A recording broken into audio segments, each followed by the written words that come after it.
Boa noite, pessoal, tudo bem? Vamos agora para a nossa aula de análise de investimentos. Então, vamos começar.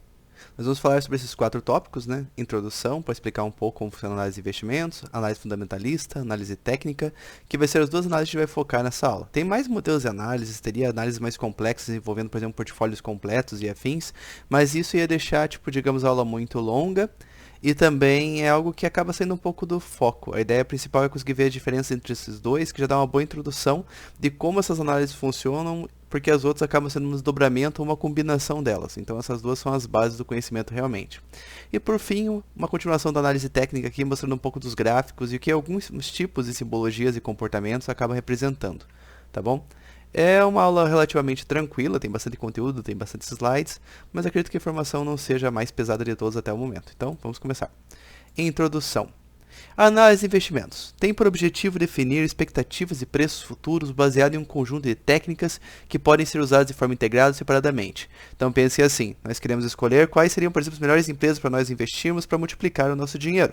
Isso não é uma decisão fácil nem uma decisão simples. Obviamente, se você quiser escolher da forma simples, você vai conseguir escolher da forma simples.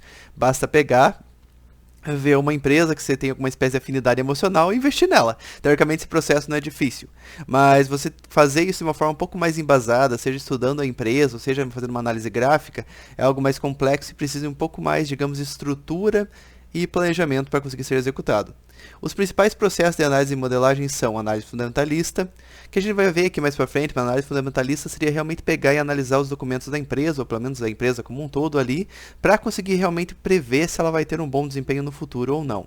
Temos a análise técnica também, que seria uma análise mais gráfica, utilizando, por exemplo, somente o gráfico, ignorando um pouco dos dados a mais que a empresa vai te apresentar ali, seja o próprio balanço dela e outras coisas. Seleção de portfólios a gente não vai ver, tá bom? Mas seria basicamente uma combinação de investimentos diferentes que se completam entre si e métodos quantitativos de operação que acaba ficando algo um pouco mais complexo e sai daqui.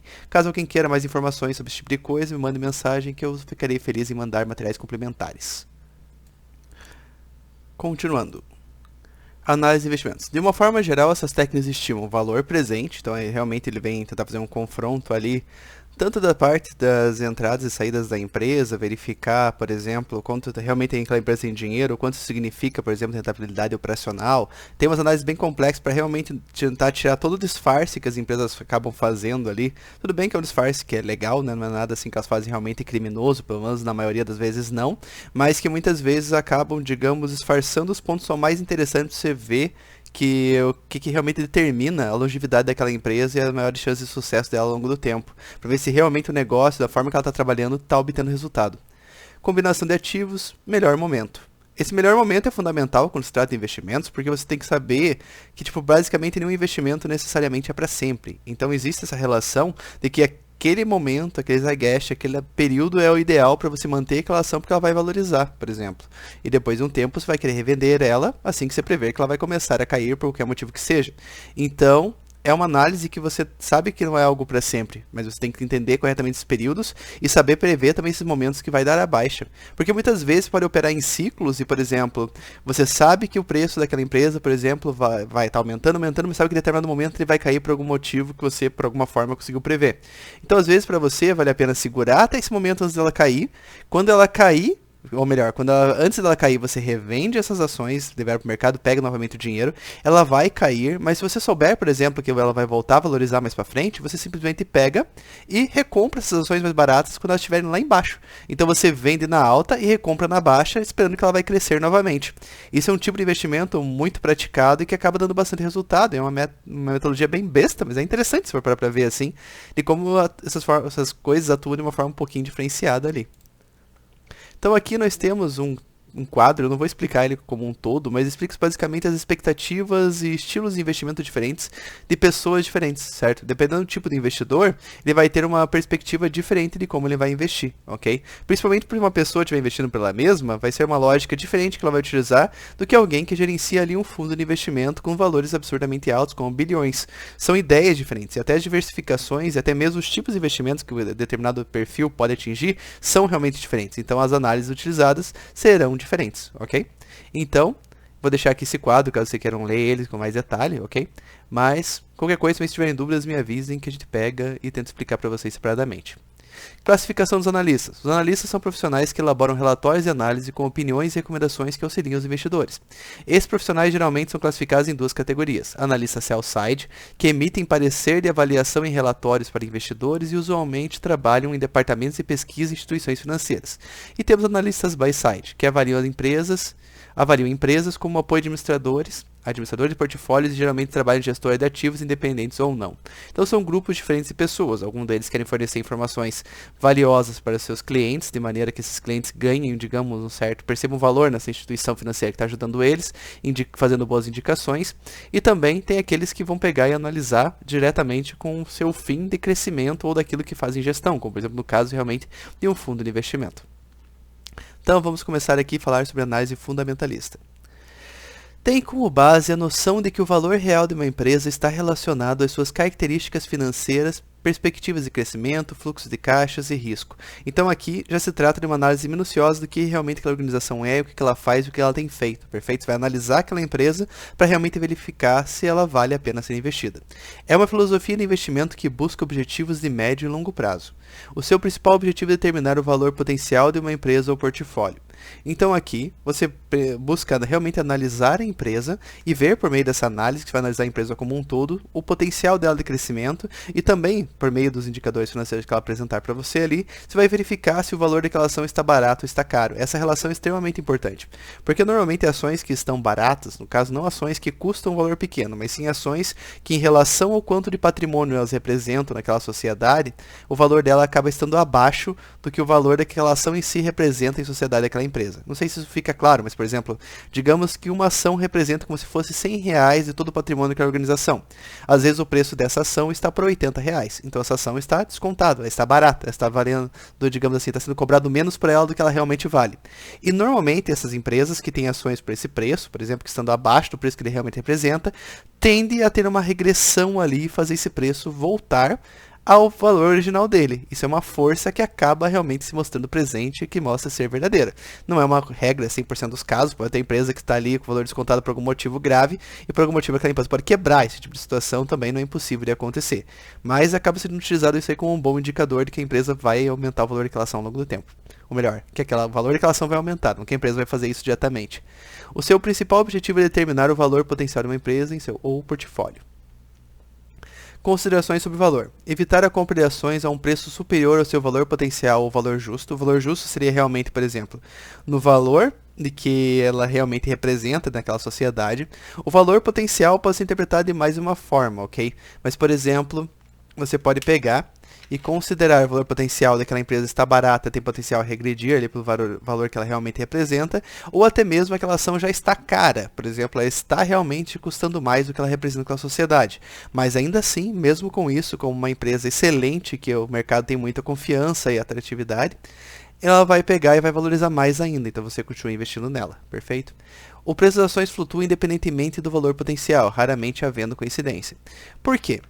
Aqui, basicamente, nós estamos entrando numa relação de economia comportamental, que seria a ideia de como as pessoas são afetadas em relação de perdas e ganhos e preços. Então aqui já sai um pouco dessa ciência totalmente exata, que a gente pegaria e faria análises numéricas e com continhas para realmente avaliar o sucesso daquela empresa. Tem um aspecto emocional envolvido aqui, que a maior parte dos seres humanos compartilham da mesma maneira, e que ele afeta muito. Às vezes uma notícia ruim, um dado mal analisado, um dado mal divulgado, já faz com que as pessoas façam esse efeito em cascata e faça aquela ação desvalorizar ou valorizar por qualquer motivo que seja. Mas se esse caso não for muito embasado, normalmente ela acaba regredindo o valor anterior em um período curto de tempo, ok? Então é algo que tem que ser levado em consideração. O analista fundamentalista deve efetuar uma avaliação criteriosa e aprofundada da empresa, visando identificar as que estão sendo negociadas acima ou abaixo do seu valor potencial. A ideia sempre é comprar ações que estejam com valor bom, e depois vender elas por mais caro. Então isso aqui acaba não sendo uma coisa assim tão surpreendente. Mas o difícil é realmente conseguir avaliar, por exemplo, essa ação está barata, mas está barata por quê? E quanto tempo eu prevejo que ela vai conseguir subir e recuperar o valor de maneira que me dê algum resultado. Essa análise em si já é mais difícil de ser feita, mas de uma maneira bem criteriosa, embasada, estudada, é possível sim. Hoje em dia, graças a, por exemplo, ter muita concorrência, tem muitas corretoras, tem muitas empresas tentando entrar no mercado financeiro, tem muitas startups surgindo com preços melhores. Isso acaba forçando com que as instituições financeiras acabem oferecendo mais serviços, inclusive mais recomendações de melhor qualidade. Então é muito comum, por exemplo, ter uma corretora que ela vai pegar e vai tentar te buscar como cliente oferecendo um relatório de indicações de investimento e demonstrando o histórico que esses relatórios dela realmente apresentaram bons resultados para os outros clientes que seguiram essas recomendações e compraram.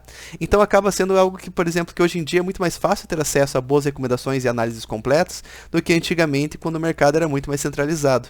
Então, isso aqui vai um grande avanço e benefício relacionado à parte tanto da globalização, avanço da tecnologia, simplificação de acesso e quedas de barreiras de entradas, perfeito? Então, hoje em dia é mais fácil realmente de encontrar recomendações, seja realmente instituições, sejam renomadas para analistas verdadeiros, ou até mesmo algumas indicações de especialistas de YouTube que pegaram inspirações desses relatórios. Então, de qualquer forma, acaba tendo bastante caminhos diferentes para obter boas informações.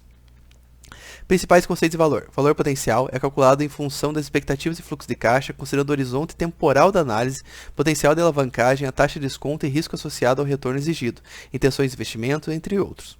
Valor justo ou intrínseco é calculado a partir do comportamento dos fundamentos quantitativos, riscos, padrões de gestão, governança, tecnologia, entre outros. Só detalhe, valor potencial, como tinha dito, tem mais um tipo de interpretação que a gente pode utilizar, até mesmo para utilizar essa nomenclatura, beleza? Valor terminal na perpetuidade. Quanto maior o grau de maturação da companhia, maior a importância da taxa de desconto e do crescimento da perpetuidade.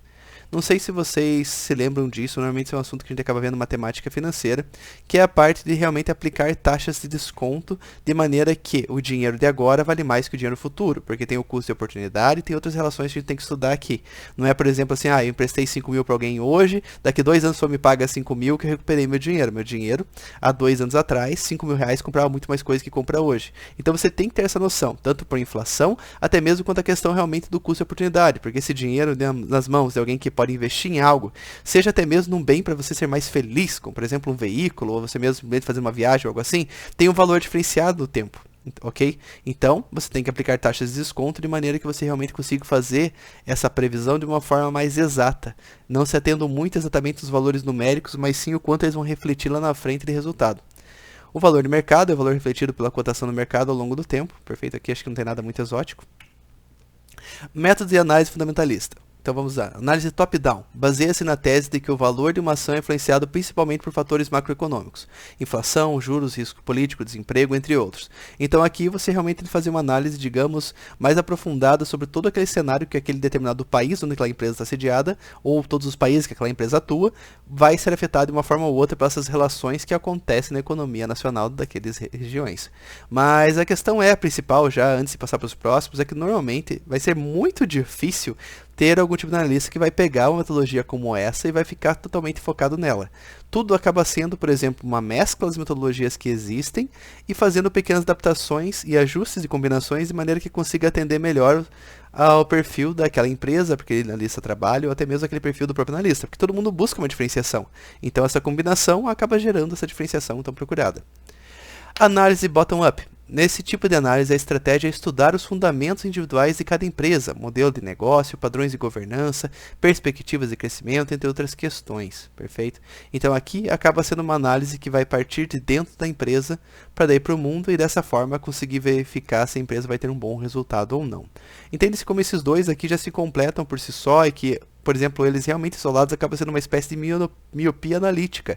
Você não consegue realmente ter uma noção do todo ou como aquilo realmente vai se comportar. Todo mundo sabe que se analisar somente a empresa, não vai dar certo. A gente consegue ver isso naquele exemplo que acaba dando toda a aula, que é a questão do Covid mesmo. Existem situações externas que são muito difíceis de prever e que e se você desconsiderar totalmente a hipótese de algo desse gênero acontecer, tua análise vai totalmente pro buraco. Então a análise combinatória acaba funcionando bem melhor. E análise somente por dados macroeconômicos, tem muitas empresas que quebram em países excelentes também, então já mostra-se que elas isoladamente acabam não sendo tão úteis. Análise econômica. O desempenho das empresas e dos ativos financeiros está intimamente ligado ao desempenho da economia, ambiente político, por valores éticos e pelo cenário internacional. Então aqui acaba se diferenciando um pouquinho da análise top-down, porque aqui pega-se a economia mais como um todo, perfeito? Essa interação acaba sendo feita ali do próprio ambiente, digamos, mundial e da recepção dele dos negócios daquela empresa. E se a empresa atuar apenas num cenário pequeno, fazer essa análise, digamos, combinando de leve realmente os dados da empresa com os dados econômicos daquela região, ok? Não tem uma definição muito específica que a análise econômica seria, tá bom? Por isso que ela está ficando aqui de uma forma um pouco mais genérica. Mas basicamente seria essa relação, analisando, digamos, o ambiente daquela empresa em volta dela e da própria, combinando com um pouco aquela própria empresa. Isso aí é o termo, digamos, a forma mais ampla de ser interpretado isso aqui. A análise setorial é utilizada para determinar o posicionamento e o potencial de desenvolvimento de uma empresa em relação ao seu setor de atuação. A análise de empresas estuda essas informações econômico-financeiras analisadas em notas explicativas dos relatórios de sustentabilidade e de auditoria, acompanha fatos relevantes e as informações do formulário de referência. Divide-se a empresa em 4 grandes funções: marketing, vendas, produção, recursos humanos e econômico-financeira. Detalhe, tá? Novamente, a análise bottom-up também se mescla aqui no caso com a análise de empresas, ok? Pensem que, tipo, por exemplo, assim, análise de empresas também não é algo que tem, por exemplo, uma determinação 100% exata do que essa nomenclatura análise de empresas realmente significa. Mas basicamente seria a análise de você pegar e realmente esmiuçar as informações que tem naquela empresa, seja pelas informações que ela acaba divulgando ou fazendo outros tipos de pesquisa, para realmente conseguir analisar com base naquela empresa como que vai ser o desempenho dela ao longo do tempo, ok? E análise setorial é você pegar e realmente analisar o crescimento daquele setor em relação a todos os dados econômicos. Como eu tinha dito, essas análises foram apresentadas aqui, basicamente todas elas acabam se linkando entre si, porque se você misturar todas elas, você realmente consegue ter uma noção melhor do todo, seja da parte interna da empresa quanto a parte externa dela, beleza? Relatórios e informações contábeis. Relatório de administração fornece informações qualitativas e quantitativas sobre os resultados do exercício e outras informações relevantes sobre a expansão via investimento ou fusões e aquisições. Relatório de sustentabilidade fornece informações relevantes de ordem econômica, ambiental e social. Balanço patrimonial retrata a situação econômico-financeira da companhia em um determinado instante de tempo. Então, basicamente, você busca ali todo tipo de informações que você tem acesso daquela companhia e, por meio desses relatórios, você embasa suas análises. O que é aqui que realmente acaba sendo crítico? Se os relatórios estiverem errados. Se você não tiver informação de confiança aqui, ou se a empresa mascarar de alguma forma, provavelmente suas análises vão estar distorcidas também. Por isso que você acaba baseando sempre as análises em coisas mais amplas, não somente atentamente à empresa, mas como um todo. Por exemplo, a análise setorial, você sabe como aquele negócio como um todo está indo. Dessa forma, você consegue analisar e ver, poxa, essa empresa está tendo um desempenho muito melhor que a média, será que isso aqui realmente está certo? Você consegue ter esse senso crítico fazendo essa análise combinada, utilizando todos esses tipos de perfis de análise diferentes, ok? As informações do balanço patrimonial permitem o cálculo de indicadores muito úteis para a análise financeira da companhia. Por exemplo, você consegue descobrir solvência, giro do ativo, estrutura do capital, endividamento, retorno à rentabilidade, demonstrativo de resultados, margem bruta, margem operacional, margem líquida, EBITDA, entre outros, ok? Então, você consegue realmente fazer uma análise bem ampla, você consegue pegar e fazer todas aquelas fórmulas de cálculo que tinha em gestão financeira orçamentária e consegue realmente avaliar a saúde daquele negócio em si. Perfeito? Detalhe, todas essas análises aqui, elas funcionam como uma espécie de embasamento para todo estudo que está acontecendo. Então, por isso que toda análise que acaba sendo feita de investimento, ela acaba envolvendo vários indicadores diferentes para embasar aquilo que se está estudando de uma forma matemática. Ok? Mas sempre também tem os aspectos humanos que tem que ser relacionado, que a gente tinha sido falado ali logo no começo. Muitas vezes esses indicadores mostram que aquela empresa ela vai conseguir se manter firme e forte e que ela tem todas as chances de apresentar bons resultados. Mas às vezes alguma crise ou outra pode aparecer. E crises acabam complicando muitas empresas, porque às vezes as crises têm, digamos, envolvimento direto por negligência delas. Por exemplo, realmente o rompimento de uma barragem, que acaba sendo outro exemplo que acaba dando constantemente. Mas também existem outras situações, como por exemplo, gafes, que às vezes acabam acontecendo simplesmente por causa de uma campanha de marketing mal implementada e de mau gosto, entre outras questões. Então, às vezes, as coisas acabam tendo desdobramentos diferentes que fazem com que a empresa tivesse posicionado de uma forma errada que ela não tinha essa intenção. E esse acaba sendo um problema enorme, porque, tipo, você faz toda essa análise, sabe que aquela empresa tem tudo para dar certo, e às vezes alguma coisa externa, totalmente imprevisível, algo que a gente chamaria de cisne negro, pelo Nassim Taleb, acaba vindo e derrubando aquele negócio como um todo, como se fossem pinos de um boliche. E isso é extremamente complicado. Ao longo do tempo, essas crises, se forem bem geridas, a empresa consegue recuperar ali a desvalorização que ela teve. Só que às vezes, dependendo da quantidade de investimento que foi feito, por exemplo, por um fundo de investimento naquela determinada empresa, isso acaba gerando um impacto muito negativo. Ok? Então, por isso que a diversificação acaba sempre sendo a melhor solução. Então, você pode, por exemplo, escolher investir no setor de energia, como exemplo, e você pode pegar e investir em várias empresas que atuam de uma forma parecida, que você fez as análises das suas melhores do mercado. Por mais que uma delas acabe se complicando por fazer uma má gestão de crise, por meio de alguma coisa aleatória que aconteceu, as demais vão conseguir, digamos, tancar e segurar esse problema, de maneira que teus investimentos não vão ser tão afetados como um todo. Então a diversificação acaba neutralizando o risco e ela acaba sendo essencial. É muito difícil ter alguém que invista 100% numa única coisa e tipo não acabe se frustrando com isso. Seja pela baixa rentabilidade, que às vezes pode investir tudo em renda fixa, vai ser seguro, mas ainda assim vai ser meio triste. Ou se investir no mercado de risco com todas as suas forças, você pode chorar por outros motivos. Até Bitcoin mesmo, que estava firme e forte, começou a cair agora. Não, digamos assim, mas vendo até nesse exemplo da Bitcoin, interessante é que a Bitcoin caiu, mas outras moedas acabaram crescendo também, tendo um grande resultado. Tudo bem que todas as criptomoedas acabaram caindo em conjunto ali por causa de uma pequena crise que aconteceu, mas o problema é que, tipo, de qualquer forma, algumas conseguiram apresentar um resultado melhor que o outro. Então o equilíbrio tende a acontecer. As crises vêm, mas se você fizer uma boa diversificação, você consegue superar um pouco o risco e consegue se manter um pouco mais mentalmente saudável. Porque quem perdeu ali, por exemplo, 40% do que tinha ali em Bitcoin ficou triste, bem triste de um dia para o outro, quando o negócio caiu de 50 mil para 30 e pouco. Então, continuando. Para a comparação entre companhias, podem ser utilizados conceitos e projeções como, por exemplo, PL, preço sobre lucro, preço de mercado em relação ao lucro, representa a expectativa e o número de anos que o investidor deve esperar para recuperar seu investimento. Então, basicamente aqui, porque o pagamento de dividendo, quanto tempo vai demorar para aquela ação se pagar sozinha. P por VPA, preço de mercado por valor patrimonial, representa o quanto o investidor está disposto a pagar acima ou abaixo do valor patrimonial, aquela ação que eu tinha falado se a ação está barata ou está cara. DY, Dividend Yield, dividendo pago, preço de mercado da ação. Isso aqui é bem utilizado. Se vocês seguirem qualquer canal que fala sobre investimentos, isso aqui vai acabar aparecendo, tá? É bem comum, principalmente por causa que o tema de fundos de investimento imobiliário está em alta, isso aqui sempre é utilizado como indicador, então é bem comum de se ouvir. E EBITDA sobre receita líquida, geração de caixa da firma em relação à receita líquida. Esse aqui também acaba aparecendo bastante por analistas e especialistas que acabam fazendo indicações pela internet. Perfeito? Isso aqui é bem comentado também. E esse aqui é bem interessante. Esses dois, na verdade, são bons indicadores para se utilizar como base e são bem interessantes. O problema é que, por exemplo, se dividend yield acaba sendo algo que chama atenção, por exemplo, em fundos de investimento eles podem fazer ali uma promessa de pagamento de dividendos bem alta nos primeiros anos, sem ter como base, por exemplo, algum parâmetro realmente palpável, como, por exemplo, aluguéis está sendo pagos por um determinado shopping. Como esse fundo se propôs a pagar dividend yield, digamos, por 2 anos, e sei lá, vamos dizer aqui 1% ao mês, durante 2 anos, esse dinheiro está sendo diretamente do caixa ali e não está sendo feito, digamos, por entradas. Está sendo feito porque se comprometeu isso para atrair mais investidores. Então, passado esse período, muitas vezes esse projeto não vai estar executado e vai basicamente acabar os dividendos por ali. Porque isso aqui acaba chamando atenção.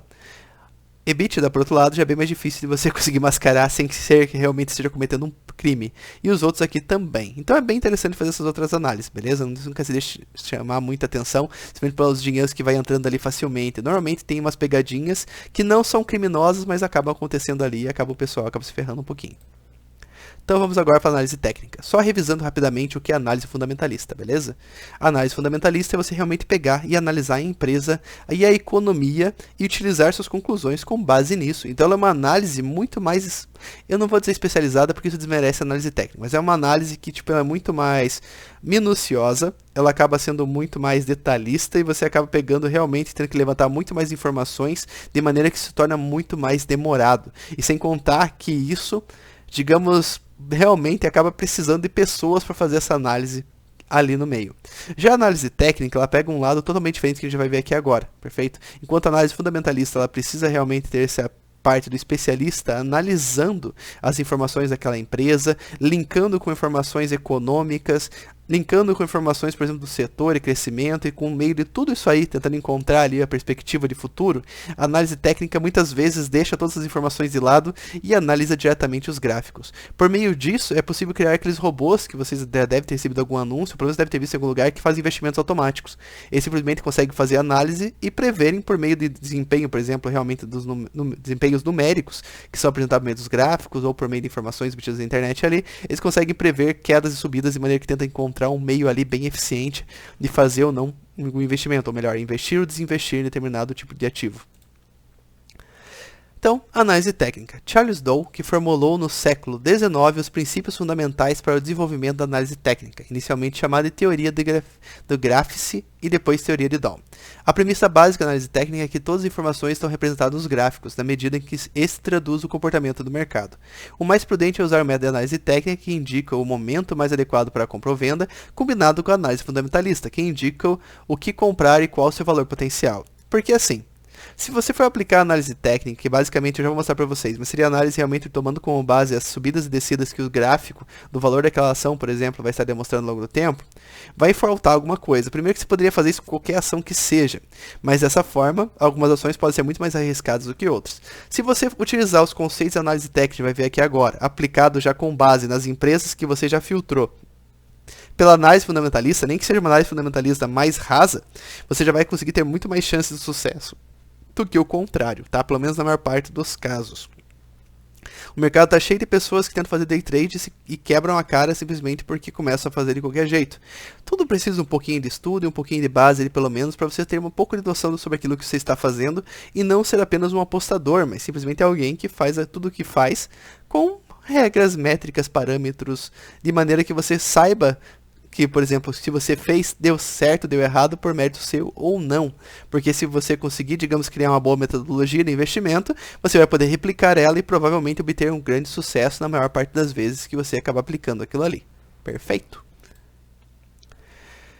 A configuração gráfica dos preços tende a se relacionar com a direção que eles tomarão no futuro. Dow foi o primeiro a anunciar que as ações do mercado se movem juntamente, seguindo as trajetórias das empresas mais representativas, o que tornava possível medir a intensidade das oscilações. Então, basicamente, ele começou a analisar os gráficos e a valorização e desvalorização das ações e percebeu que havia uma relação entre elas. Basicamente, quando as grandes empresas começavam a cair, as menores também começavam a sair no mesmo ritmo, porque as pessoas, digamos, operam como uma espécie de efeito de manada. Isso não é para ser ofensivo de forma alguma, mas simplesmente acaba sendo algo representado pela inocência, porque muitas vezes as pessoas acabam tendo, digamos, acesso a informações tardiamente e acabam criando uma grande movimentação brusca no valor e desvalorização das ações, ok?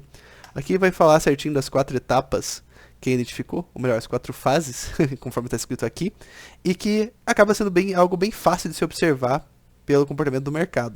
Da onde ficou 4 fases que se repetem na formação do preço. A acumulação, os investidores especialmente bem informados compram ações, então as pessoas que realmente fizeram análises identificam que aquelas ações vão subir. Então eles percebem que vai ter um momento de alta. Markup, compradores melhor informados aderem ao mercado, então por meio desses especialistas que começam a investir, os outros começam a seguir atrás, ok? E daí começa a puxar, então algo que começou a crescer um pouco, começa a crescer bem mais.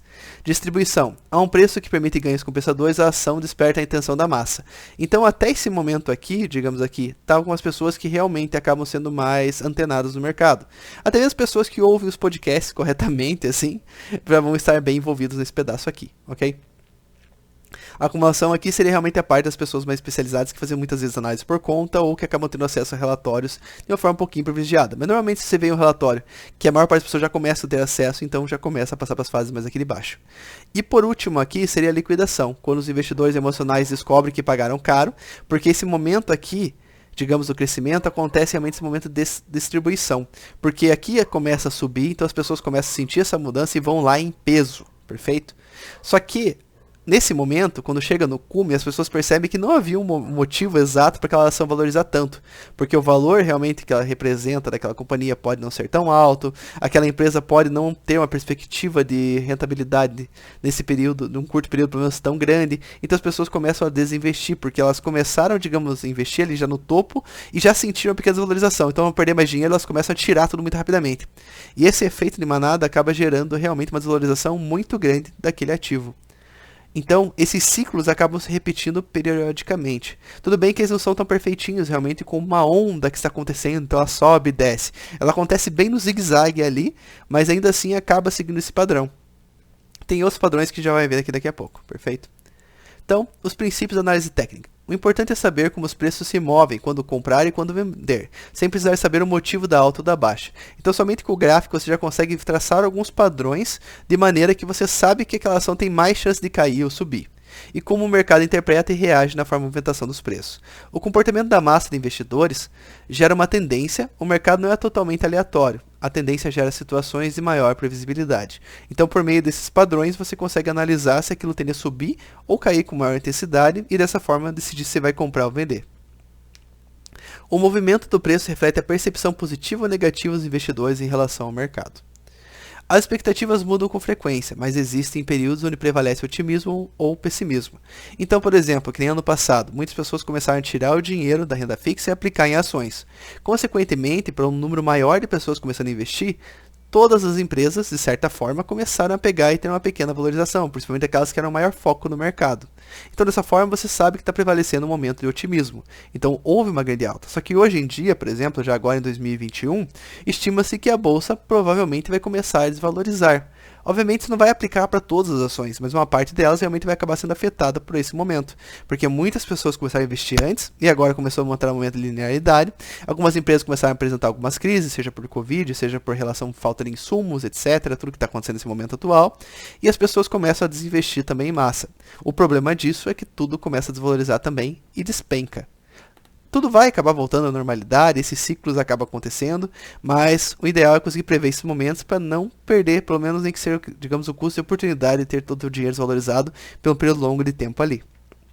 O ideal muitas vezes é você pega, desinveste um pouco, vê que o preço caiu lá embaixo, recompra e espera subir novamente, ok? Daí você teve ali alguma espécie de ganho. Se você pagou caro e o negócio se valorizou e vai ter que esperar o negócio voltar a valorizar, sendo que muitas vezes pode nem chegar a valorizar o que já tinha valorizado antes, porque antes, digamos, foi como se fosse uma espécie de surto coletivo, é complicado, né? Mas se você pegou, comprou ali no valor, conseguiu revender e não ter um prejuízo muito grande e recomprar lá embaixo, tem mais chance de você ganhar, porque ali você não vai ter tido essa grande perda que acabou acontecendo ali por essa, digamos, desvalorização ali das ações.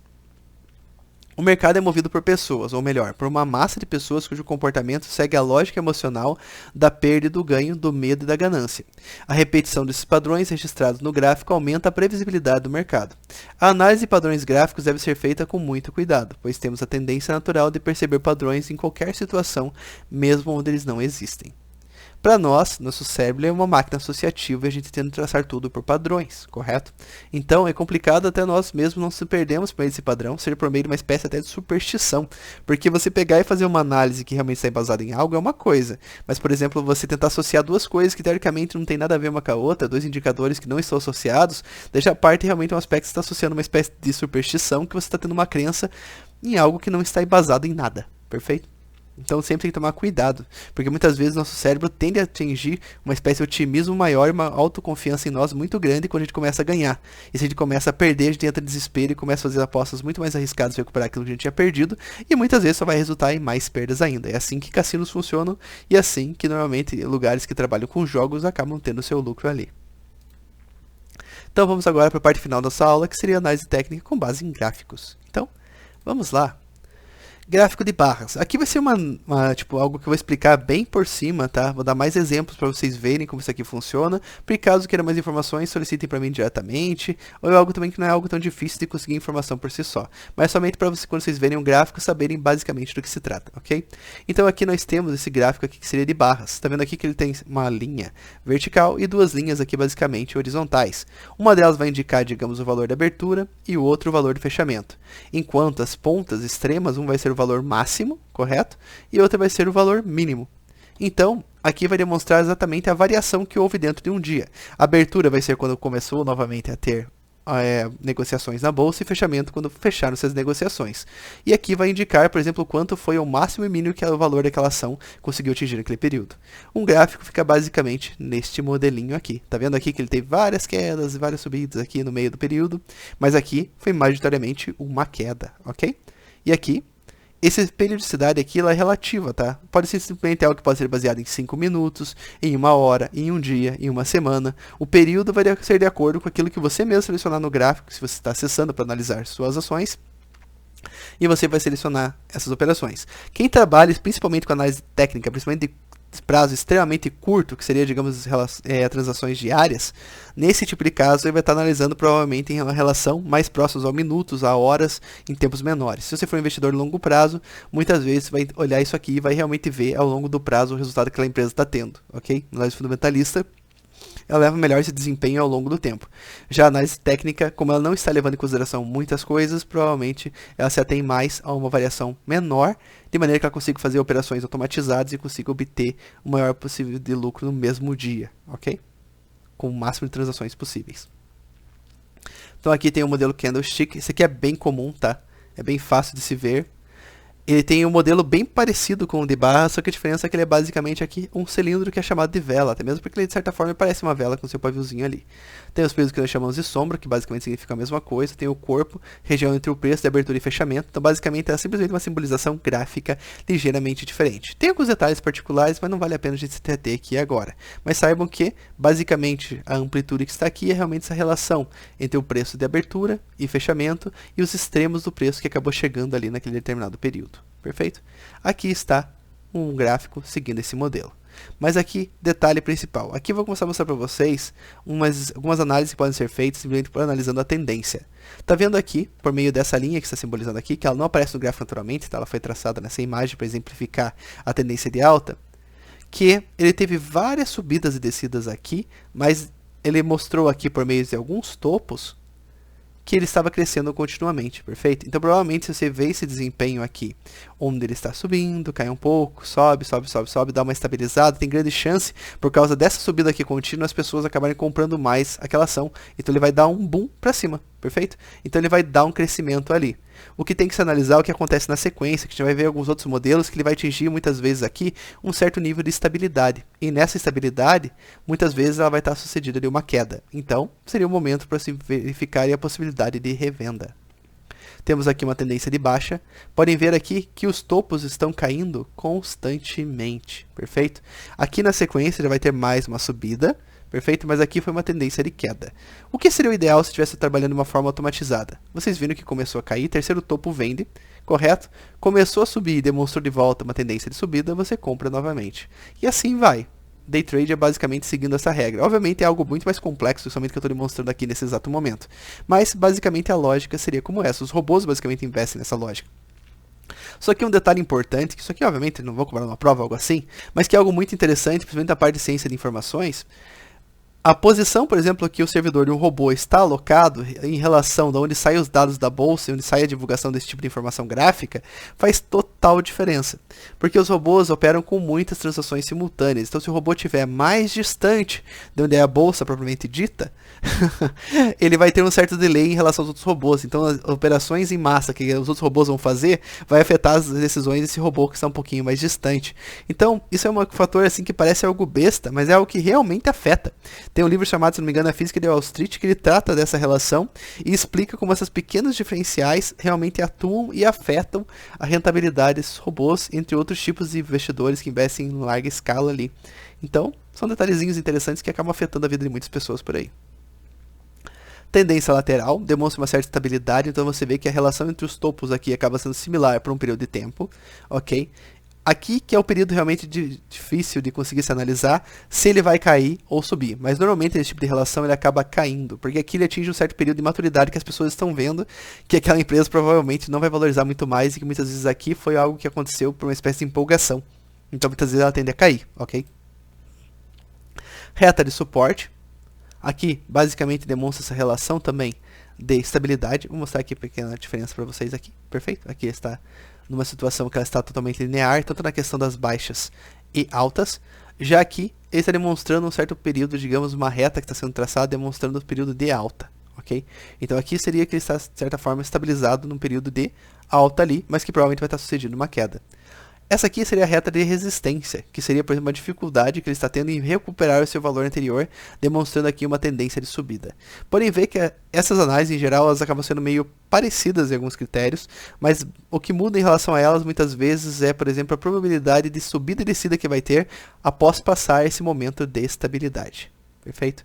Então aqui, na reta de resistência, você já prevê que ela provavelmente vai voltar a subir na sequência, porque ela veio de uma grande alta, ela está passando por uma estabilidade. Então aqui, basicamente, o que está sendo segurado é a questão dela não cair. E se ela estabilizou, muitas pessoas vão voltar a reinvestir, então por isso que faz essa curva aqui. Nesse caso aqui, ela subiu, e aqui as pessoas estão segurando ela na alta, mas logo em seguida já começam a ver e o valor começa a cair. Perfeito? Conseguiram entender a diferença?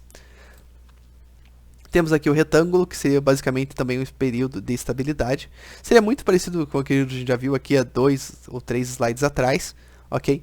Mas aqui normalmente ele vai voltar para o padrão anterior. Então ele estava subindo, passou aqui para o período de retângulo, então muitas vezes ele vai conseguir voltar a subir.